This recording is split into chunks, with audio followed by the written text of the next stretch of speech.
If you've ever had a garden, you know there's certain things that you have to do to maintain a healthy garden.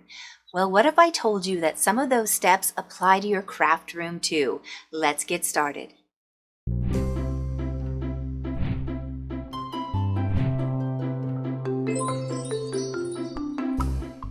Hello, welcome to the Crafty Organizer. I'm Noreen, and on my channel, I love talking about organizing, decluttering, doing DIYs, upcycles, and anything crafty. As an avid crafter myself, I know the pains of keeping a craft room neat and organized, and my creativity level is absolutely in line with what my craft room looks like.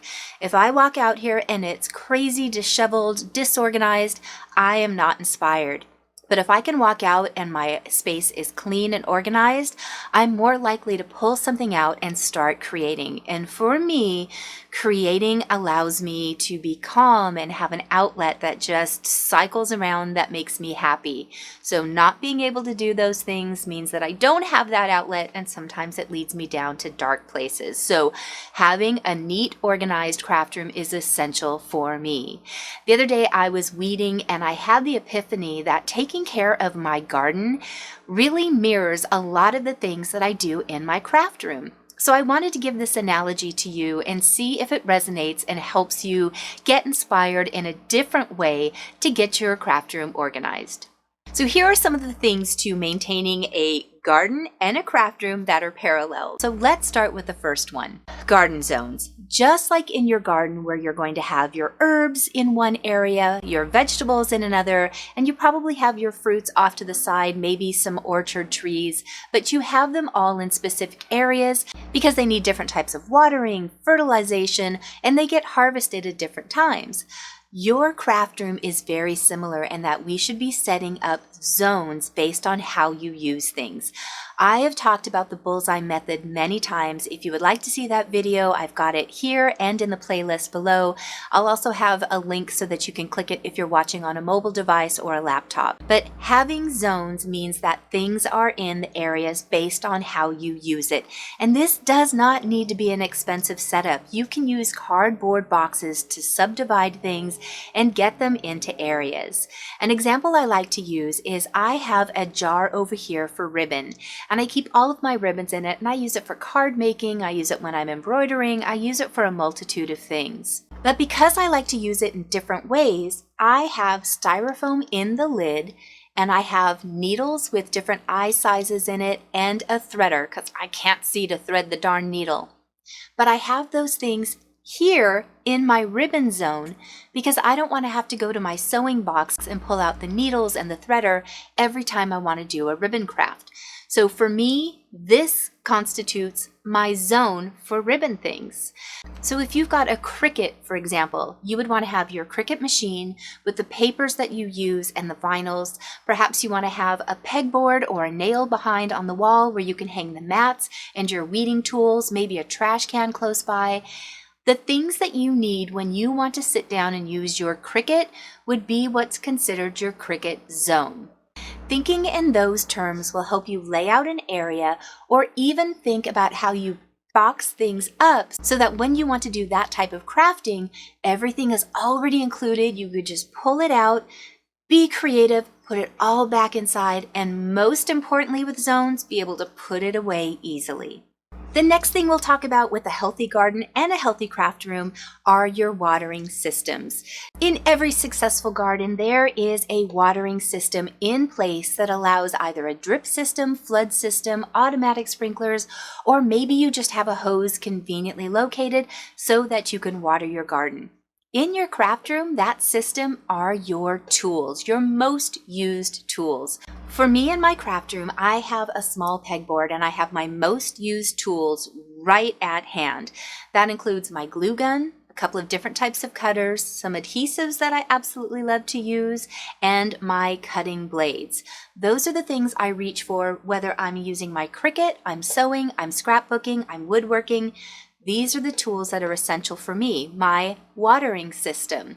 So if you can have a small tin with your most used tools, a box, a drawer, a small pegboard, where those items that you reach for on most projects easily accessible, then you now have a system in place so that no matter what you do, you know where those tools are, and once again, you know where to put them back so you're not wasting time searching for those tools. The next thing we're going to talk about is treating your soil. We all know healthy soil is an essential part to having a successful garden. So in your craft room, what that would be is your workspace. Having a clean workspace that you can easily come into, sit down, and start crafting with is essential. There's no way to start a new plant if you don't have a good, healthy piece of soil, and there's no way to start a new project if you don't have a good surface space to start with. So some of the things to do are have trash cans close by, or a box for those unfinished projects that you want to work on later, and a space for those leftover bits and baubles that you want to do something with later. Having some of those things in place means that as soon as you finish a project, you know where things are going to go. You've already got that watering system where those most used tools are going to go.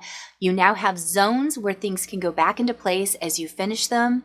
But now by setting up this idea of having a place for trash, the works in project whips, if you might, or UFOs, unfinished opportunities. There's so many names for those projects that haven't quite been finished, but having a place to put those so that they're cleared off and out of the way, but still easy to access, or a spot to put those leftover bits that you might want to use later. And the beauty of having one spot for those, I can do something with this later, is that once it gets full, you have to go through it and weed down so that it just fits inside of that one box.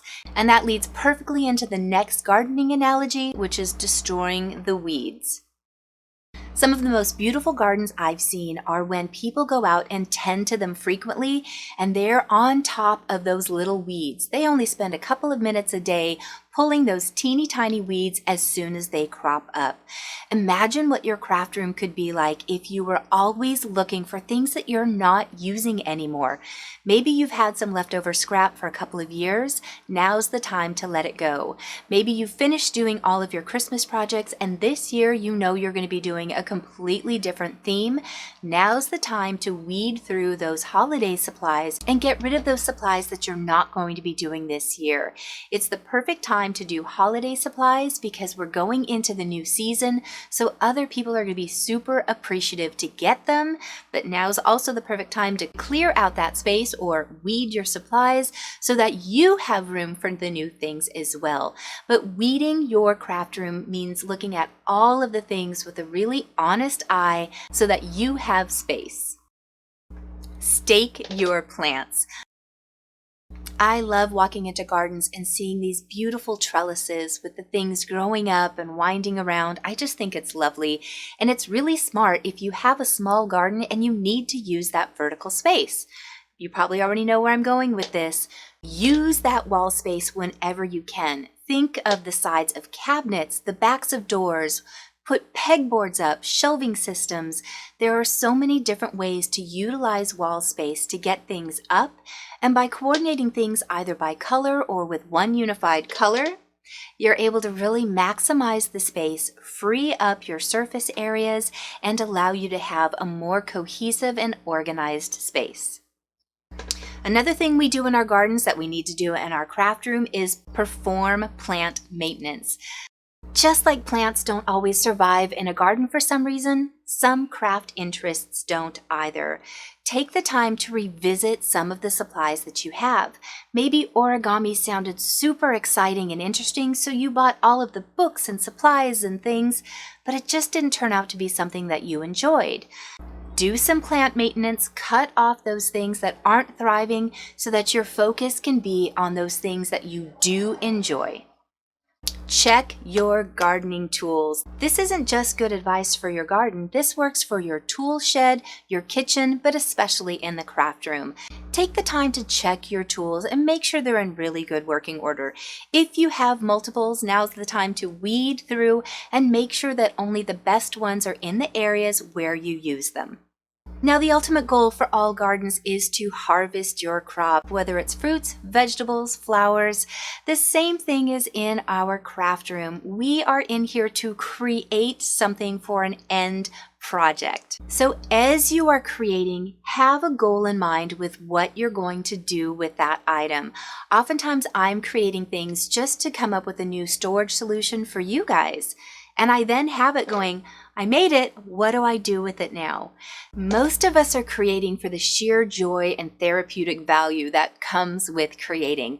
But what do we do with those things after we've created it? Make sure you have an idea of what you're doing with the item after you create it. I do a lot of seasonal things and I am always okay either repurposing it for another holiday or letting it go. I got that therapeutic and relaxing feeling from creating. I got the joy of having something out for that season, but afterwards I can let it go by donating it, or I can pass it on to someone else who would enjoy it. But there are a few things that I just keep recycling and upcycling each season. So as you're creating, harvest your supplies by creating something and knowing what you're going to do with those. I hear a lot of you making cards that you use for groups that you exchange with, or maybe you donate it to a senior center, allowing them to get and give cards. So as you're making things, if you find that you're just putting it on a shelf, rethink that harvesting process so that you know where those supplies are going to go, and be very careful to not keep the things that you're making just in case you need a gift, because we all know that ends up being clutter, and my job is to make sure that you don't have clutter. I hope some of these analogies really click with you. I really found it interesting the other day when I was out watering and weeding that so many of the steps we take to maintain something in our home, whether it's our garden, our kitchen, really translate into our craft room. It's just oftentimes we don't think of it in those terms because we come to the craft room to create as an outlet. Oftentimes those other things are chores, so we're more diligent in the steps to take care of them. I hope you enjoyed the video. Please make sure to like and subscribe because the next video coming out for the vintage coffee bar is coming out in just a few days, so I want to make sure that you get that when it posts. As always, thank you to my patrons who allow me to make these videos, and thank you to you for stopping by and saying hello. I'll see you guys in just a few days. Bye.